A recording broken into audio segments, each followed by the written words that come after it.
जयप्रकाश नगर में श्रद्धा और उल्लास से संपन्न हुई छठ पूजा। जबलपुर जयप्रकाश नगर आधारताल स्थित श्रीमती पूनम व अरुण श्रीवास्तव के निवास पर छठ पूजा श्रद्धा व पारंपरिक रीति से संपन्न हुई।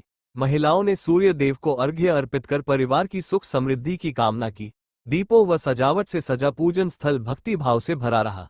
परिवारजनों व आसपास के लोगों ने मिलकर छठी मैया की आराधना की और सार्वजनिक अवकाश की मांग की। अंत में जयकारों से पूरा वातावरण गूंज उठा। छठी मैया की जय, सूर्य देव की जय।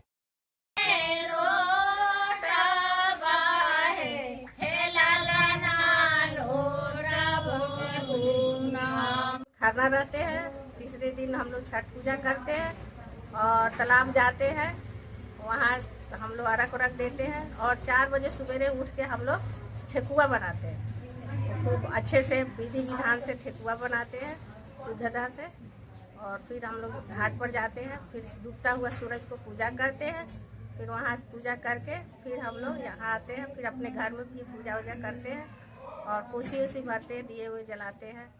फिर सवेरे 4 बजे भोर में हम लोग फिर जाते हैं घाट पर, फिर वहाँ भी दिया हुआ जलाते हैं, पूजा करते हैं। और फिर जब सूरज भगवान, जब तक हम लोग जल में नहाकर और खड़े होते हैं, जब तक सूरज भगवान निकलते नहीं हैं तब तक हम लोग खड़े रहते हैं। नाम पूनम से बनाते हैं, फिर पूजा करते हैं। और तीसरे दिन ठेकुआ, गुड़ की ठेकुआ बनता है। फिर हम लोग घाट जाते हैं, फिर घर में आके कोसी भरते हैं और चौथे दिन पारण होता है। फिर उसके बाद अन्न का वो करते, व्रत मतलब खोलते हैं। आज क्या किया?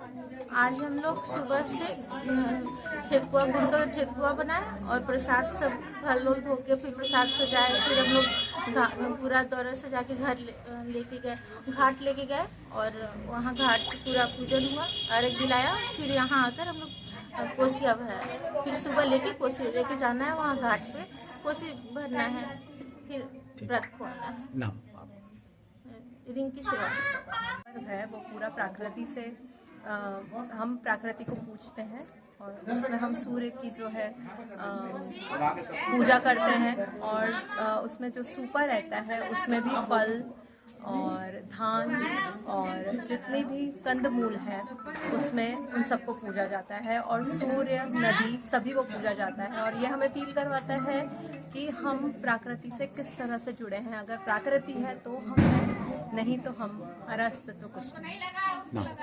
मेरा नाम राधिका श्रीवास्तव है।